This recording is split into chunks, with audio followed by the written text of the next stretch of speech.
this is Angela Stanton, and some of you may know me as a migraine specialist, and I'm recording this for my lived experience.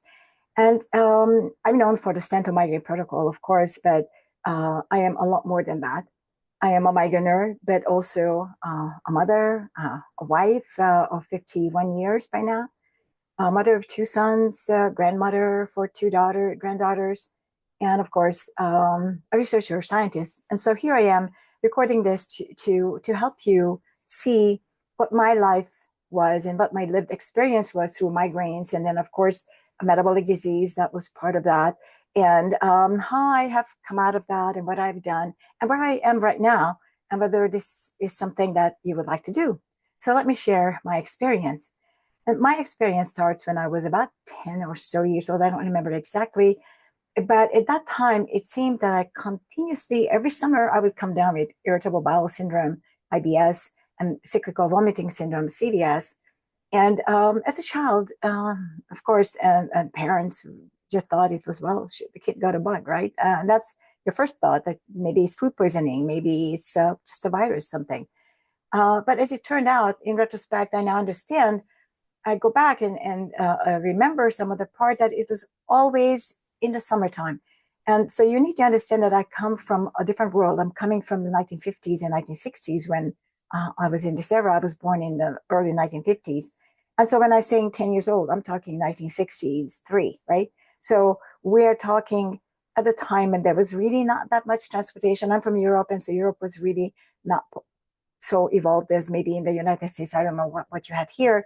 But in Europe, we didn't really have transportation yet. We didn't really have telephone in every household, didn't really have television in every household. And so at that time, eating fruits and vegetables was strictly seasonal and strictly local. And so in retrospect, I'm looking back, all my illnesses fall back in the summertime, in the late spring and early fall. So those would be the times when you could eat fresh fruits and ice creams were available and all kinds of sweets. And that was like the summer vacation, right? When you eat all the time, a lot of sweets. And so, but then during the winter time and fall and spring, when there were no fruits and vegetables, then I never had any problem. We ate a lot of meat. We ate some grain. We ate some rice and ate bread. Of course, we ate quite a bit of bread. And we ate rice and beans and similar things and some potatoes. But by and large, my diet as a child was mostly meat and fat and lots of dairy. And so I grew up on a relatively healthy diet. But then when you become an adult, and I left earlier, I left my country when I was 21, and I moved to other places, and I started to experiment with different kind of foods. And so by the time I came to the United States in my very early 20s, I finally found myself eating the standardized American diet, the SAD diet, based on, of course, the American guidelines. And I didn't know anything about it. I just continued what I was told, right? You're supposed to eat a lot of grains, a lot of high fiber carbohydrates, low fat, no animal fats. I could never get a hold of or used to eating things like margarine and that kind of stuff. But so I still stayed with my butter, and I couldn't stand fat-free or low-fat milk. So I would continue having high-fat milk. But generally speaking, you force the vegetables, you force all the high grains and cereals. And so pretty soon, before you know it, you become very sick. But I got to go back one more time to my country where I'm from, because when I was 19, and this is a lot to do with what's going to be explained to you later on, I had a nervous breakdown. And nobody understood why I had a nervous breakdown. And so after the blood test, they checked. I almost had zero B12. I don't know about the other vitamins. I just remember this one. So they were giving me a lot of intravenous B12, I think 3 times a week for like 3 months. And so I sort of kind of stabilized, but I still had tremendous amount of anxiety and panic attacks. Like I couldn't get into a bus. I couldn't get on the subway. I couldn't really even sleep in my own apartment with closed windows. So it was really bad in a very cold winter. And so they put me on a medication, Valium, which you may have heard of, is a really dangerous medication because it's highly addictive. And I was 19 when I was put on that. Of course, I knew nothing about the medication at that time, so I was just taking it. And so what happened then afterwards, when I arrived in the United States in my 20s, I started to move on the standard American diet, had children, had my family, right? And so suddenly I, you know, we're talking about 20 years passing almost in my late 30s and early 40s, suddenly everything sort of kind of falls apart. Now, I think that this is quite typical for most women who follow the standard American diet and you follow the guidelines as much as you can, um, or eat a high vegetable diet, which doesn't fit your genetics, like a vegan diet. So yes, I fell apart, but I didn't actually know what that meant. I thought I was healthy. I didn't know I was so ill. But in retrospect, I'm looking back and I created a list here. So let me read up for you the kind of diseases that in retroactively, I now know I had. Some of them I was diagnosed with, some of them I wasn't. And so the ones that I was diagnosed with, and of course, I was on a ton of medications every day, 2, 3 times medications. I mean, I couldn't leave the house without medication. I had an EpiPen, which is for a huge allergic reaction because I was tremendously allergic to the world around me, including peanuts for that matter. And so I carried EpiPen. I carried all kinds of asthma inhalers, 2 kinds with me all the time, plus medications, allergy medications. So I thought I was healthy. I thought that that was the norm because everybody around me had the same kind of conditions, right? So you think, well, everybody has it, so I must be healthy, right? But when I'm looking back, so here's a list and get ready for this one is a very long one. I think it's like 20 or maybe 20, over 20 illnesses. So I had, of course, from age 19, I had the generalized anxiety disorder, which is called GAD, and panic attacks. I had asthma and I was taking several inhalers, different kind of inhalers. I was on a machine that would create like a steamy kind of a thing that I had to use several times a day. I was also taking medications. I was on MCAS medication. I also had MCAS, which means just a huge amount of white blood cells basically all the time and mucus. And it was just really difficult. Allergies. I mean, I was on 3 allergy medications and nasal spray and God knows what. I had 2 kinds of arthritis, just rheumatoid arthritis and osteoarthritis. Of course, all of those are now completely healed. I had osteopenia, and that was I was not yet pregnant. I was pregnant the first child at age 28. And before I was pregnant, some doctor took an x-ray of my pelvis, and he said, you'll be under my knife for arthritis within 10 years. And of course, that never happened, luckily. But so you can see I had osteopenia and I had an oral glucose tolerance test when I was, I would say maybe 35 or so. And they never tested insulin. They, of course, just test glucose. And it showed that my glucose was higher for much longer, but nobody cared about it. They said that was normal. Now I can see the record and say, wow, I was very diabetic. And finally, when I tested my insulin was a scary 15. And that's on the American scale of 2.5 to 24. Now, this is still within the normal, they say, but at 15, I am insulin resistant, seriously, because at 24, I'm recognized as diabetic, right? So I was pre-diabetic at this time. And so I had PCOS and I had fibroids. So I lost all my female organs to a complete hysterectomy when I was 42 or 43, something like that.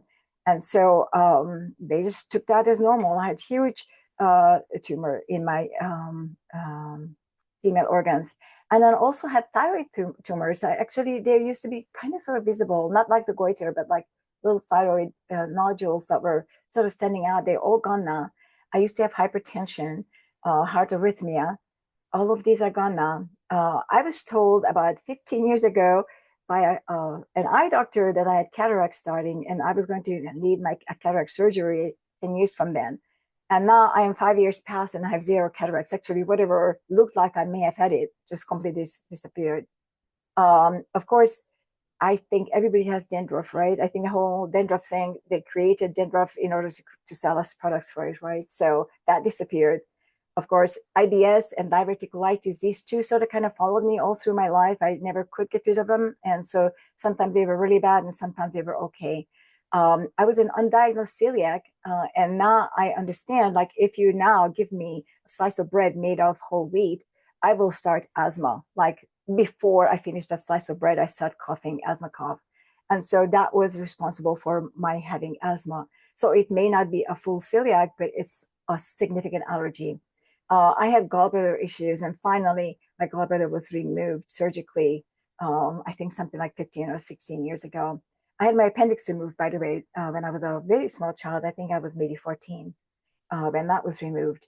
Um, then when I was in my, I would say late 30s, I started to get neuritis in my soul. So I couldn't walk barefoot anywhere. It was really painful, not even at home, on the carpet, anywhere.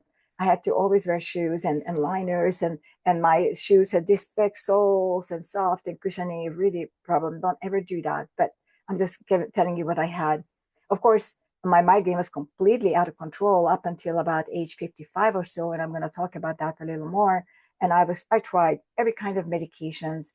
Um, I tried all kinds of herbs, whatever you have that you can try. I tried, and also I have POTS. I still have POTS and Ehlers-Danlos syndrome.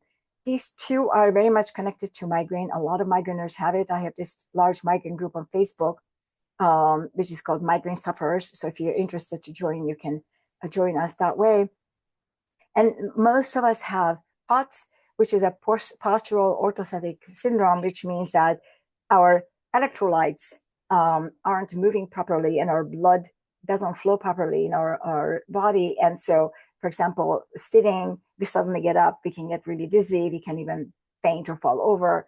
And EDS is Ehlers-Danlos syndrome. That's a hyperflexibility syndrome. So if you've seen a person, for example, with completely straight legs, bend down forward and be able to touch the floor in front of them, that would be a hyperflexibility form of it, just one form of it. Or like on the elbow, I can invert my elbows and my knees. And so those are very typical for Ehlers-Danlos syndrome. And these are comorbid. These two are comorbid with migraine. So hence I also have it, and these are not curable. These are something that we have to learn to deal with. And then there's also scoliosis, which is, it causes, it's in your back. It's a little bit of a tilt in your back, but it causes a lot of instability in your spine, and it also modifies how you walk. And so over time, it can cause a lot of issues. And that is associated with Ehlers-Danlos syndrome. So you find a lot of people having Ehlers-Danlos syndrome, which is a connective tissue disorder, will also have some sort of scoliosis. And so you can see all the diseases that I have listed, but I left one out. So I want to mention to you one that was very specific, and it was associated with my anxiety. And that was something that completely disappeared. And that's why I want to go back to this, because we all think of anxiety and panic disorder as being part of a neurological or nervous illness or mental disorder. It has a lot of different names and categories. And I want to show you that it really is metabolic disorder. But my experience from age 19, when I started having the problem, through age 70, when I stopped having the problem, was that I went through all kinds of work and research. And one of them was I met this doctor, and his name was Dr. Doctor. That was, never forget that name. And he gave me a tape. At that time, it was a tape with two sides. I forget now what that used to be called. And you could, on one side, it was like a relaxation for 1 hour. So you listen to him, and he was talking in a very lovely voice, and you relaxed by listening to him. And on the other side of the tape, it was self-hypnosis. So he taught me how to do self-hypnosis, and I would use that. And so 20 years of my life, my adult life, I would do that twice a day in the living room or in the bedroom, depending upon where the kids were. Nobody was to come into my room, and everybody was tiptoeing around me to not interrupt me. So life can be, or the conditions in life can be paralyzing. So this is the starting point. So what was my lived experience after this? So now I'm going to jump into my 50s, because up until that point, I really don't have too much of a memory, because of all these conditions so interfered with my life that I just did what I had to do. I had lots of travel, because I had traveling job, teaching job, school full time, because I got my higher education later, once in the United States. And once I had my children, and they were already past 10 years old when I went back to school to get my education. And so everything changed when I was approximately 55, and I got my PhD at about 54 or 55.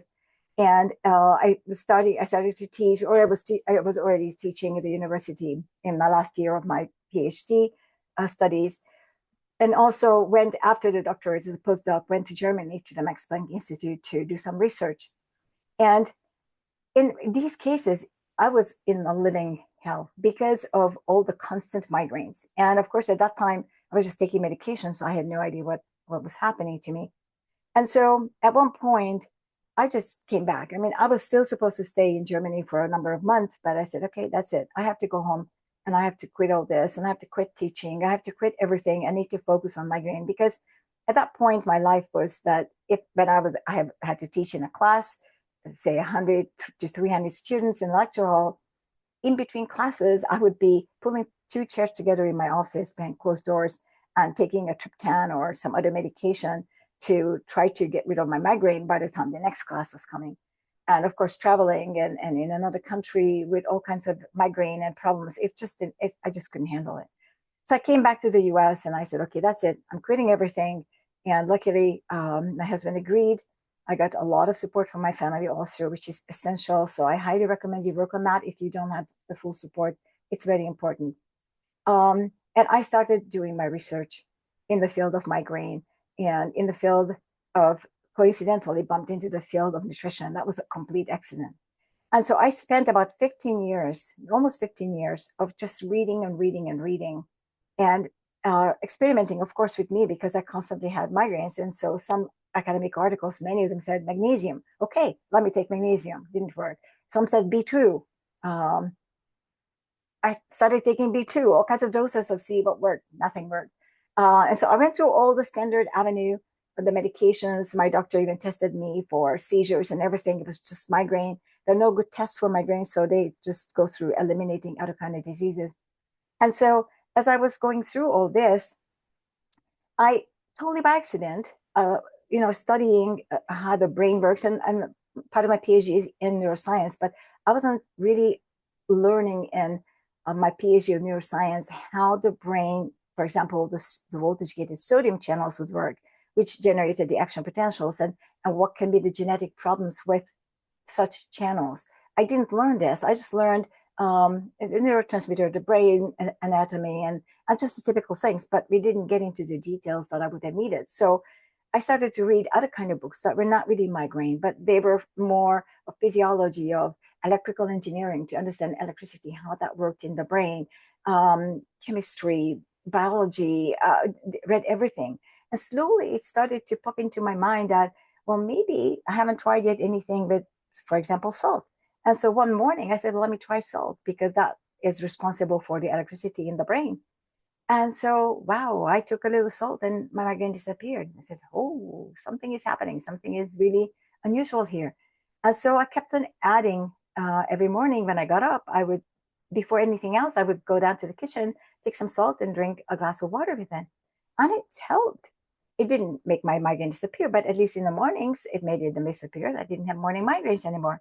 And at that time, my mother was very ill and they had a nurse who lived with us, not lived with us, but stayed with us, helping her. And she saw me taking salt in the morning with water, and she too was a migraine nurse. And she was asking, well, what are you doing? I said, well, this seems to help. Do you want to try it? So she tried it, and it worked for her too. And so we went from there on. We kept on having salt, and it really worked. It really helped. And then slowly I experimented further and I kept on adding salt in other times. I still had no idea about nutrition connection at this point, just the salt. And so I started to work out of why the salt and how the salt, and I started to understand it more. And then I wrote a book. That was my first book. It was a little green book. It was just a couple hundred pages. And it was really about me, what I did and how I did it. And that was in 2014. That book created a whole lot of mess, so I don't want to get into all the negative stuff. But at the end, I ended up opening a migraine group, which is the one that exists today. So it's 11 years old by now. And in that group, I had a lot of people coming in, and I just shared what I'm doing. At that time, there was no Stanton migraine protocol, just what I was doing. And I shared it, and I asked, well, do you want to try? See if it works for you. And the most amazing thing is that it worked for many people. I said, okay, so it's not just me, it's not just the nurse, it's also other people. So maybe there is something about this salt thing. And so just about at that time, there was a huge effort to sort of destroy this salt idea by some other migraine groups. and they put out some other things about salt and lemon juice, I think it was, or orange juice and salt. I don't remember.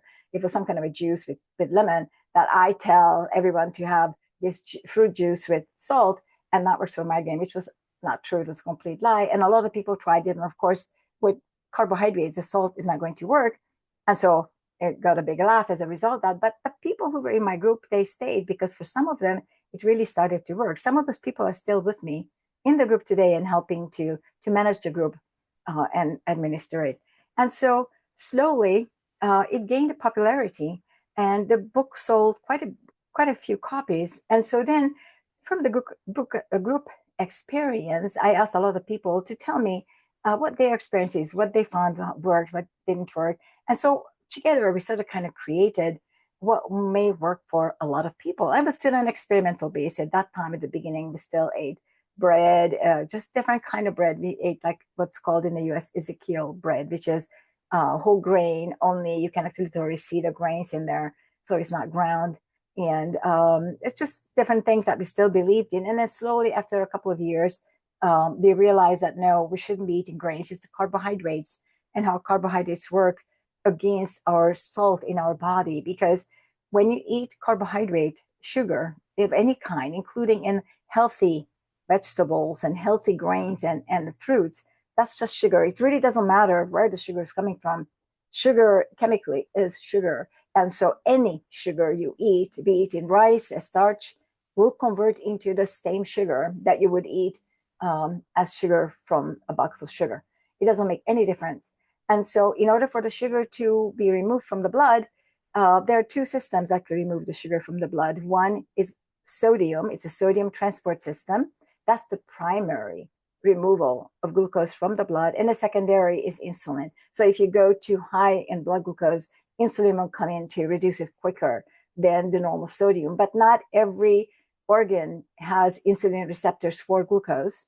They will all have sodium transport receptors for glucose. So most of the organs in our body will use sodium transport.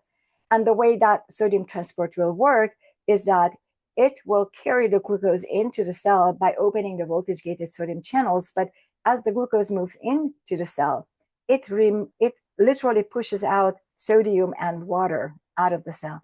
And so here it is. We're losing a lot of sodium when we eat carbohydrates.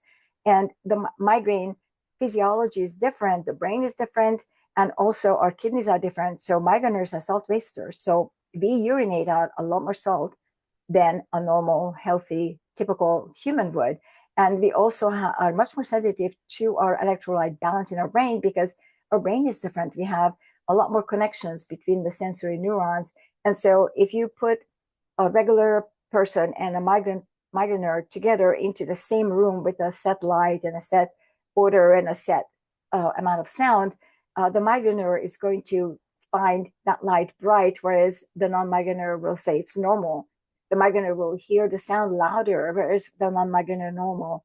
And the migraineur will probably just get a massive migraine from the odor, whereas a non-migraineur will just say, well, it's just a little bit of a fragrance. And so the sensory experience is much more different. And with the hypersensory load, the migraineur's brain works a lot harder and uses a lot more sodium. So this is, in short, of what causes migraine. And I don't want to get into the details here, but so as you can see, for a migraineur, eating carbohydrate is a migraine maker. So it's not specific to bananas or chocolate or MSG. It's very specific to the loss of sodium or the excess sodium and loss of potassium. So there has to be a balance between sodium and potassium in order for our brain to work properly, given the much more use of the sodium and potassium. And so we have to accept that a migraineur's brain is different, and so our nutrition has to be different.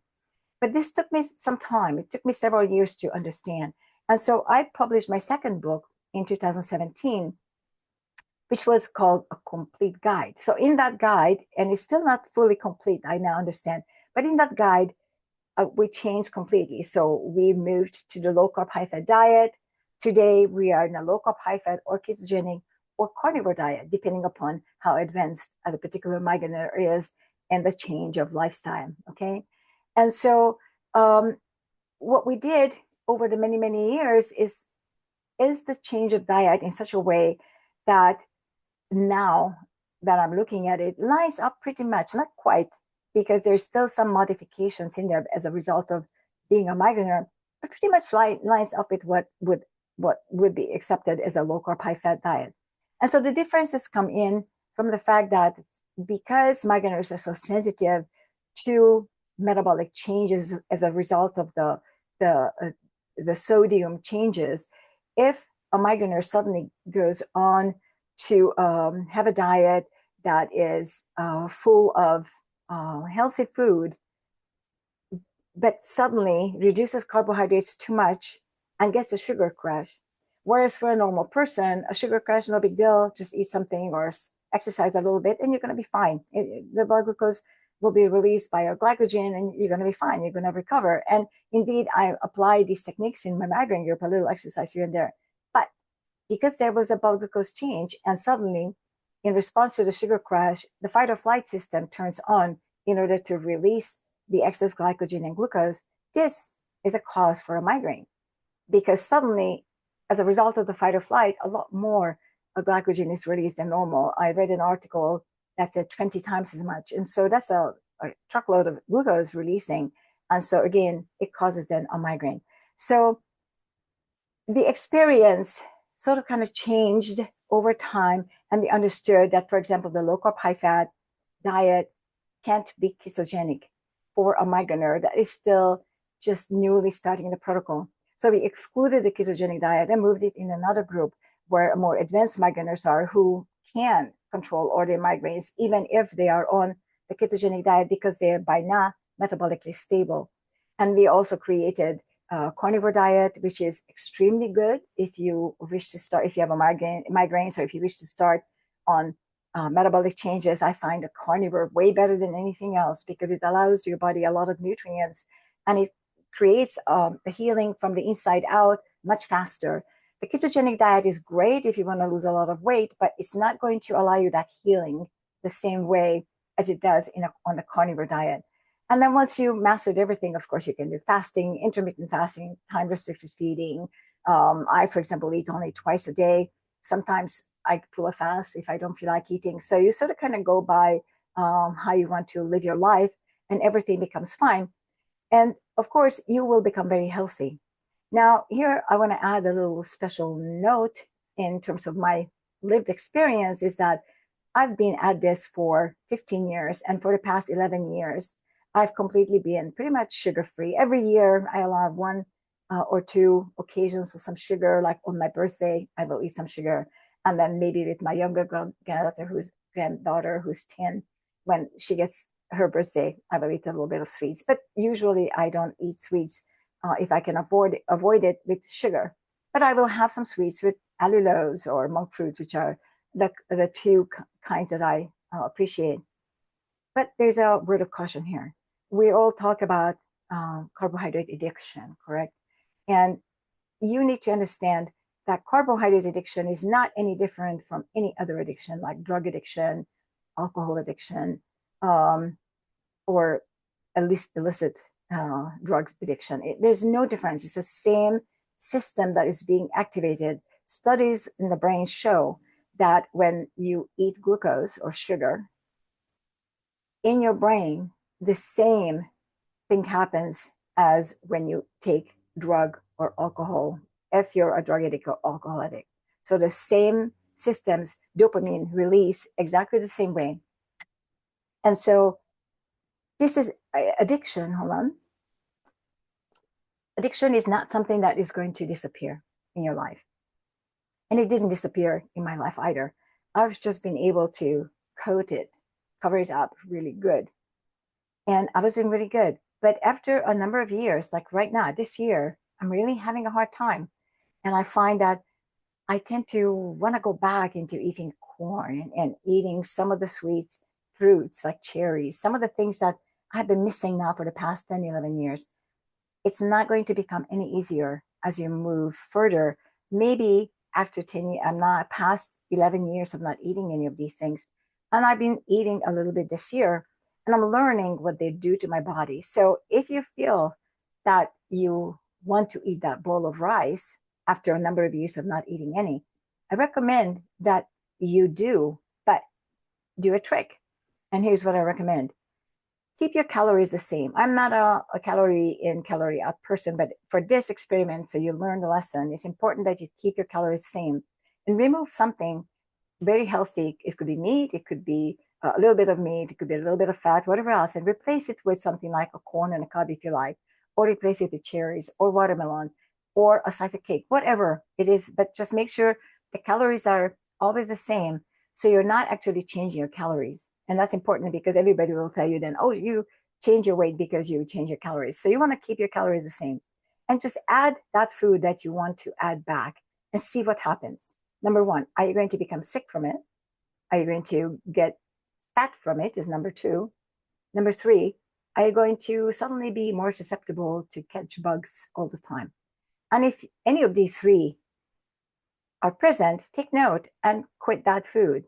And you can try something else. Because maybe after so many years of being completely healthy, maybe you can add back something that you like. Maybe you can add back rice, because some people don't have any reaction whatsoever to rice because that was part of their natural way of living up until they became an adult. Some people may not get any reaction to cookies. I mean, who knows? You will see on yourself of what is harmful and what is not harmful. But it's important to run this test. And so I ran this test for me. I added back corn on the cob.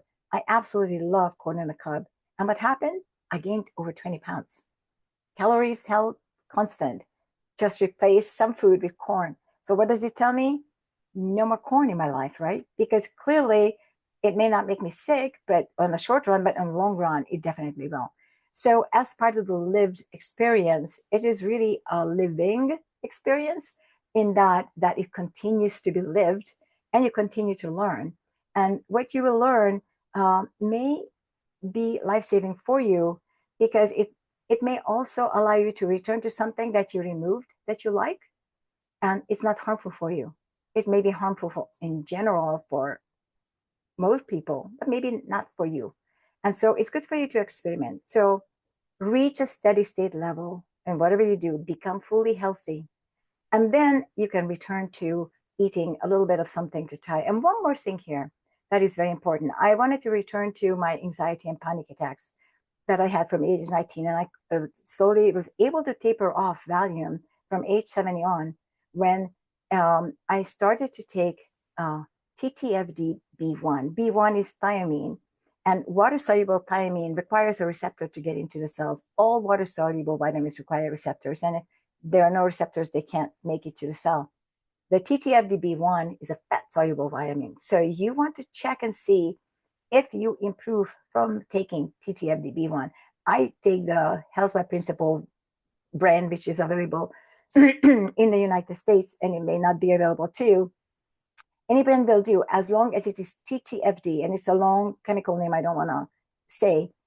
And when I started taking that, my anxiety and panic attack, poof, lifted, and my heart arrhythmia at all. Within one day, I'm serious. It was stunning. The first day of taking it, I was sleeping for 24 hours. And after that, slowly I sort of recovered.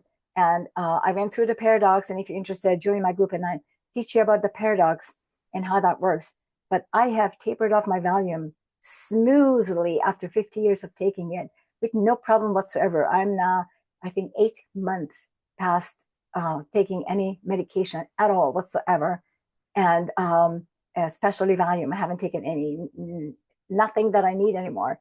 Life is wonderful. I sleep well, calm as a peach. And that's all because it was a thiamine deficiency. So think about nutrients as medications, because when you eat a lot of meat, you also eat thiamine. It may not be enough for you, and you may have to supplement with the TTFD-B1. But there is an order in all this nutritional change. And if you try it, it will work. Try it and contact me if you have any additional questions. Thank you.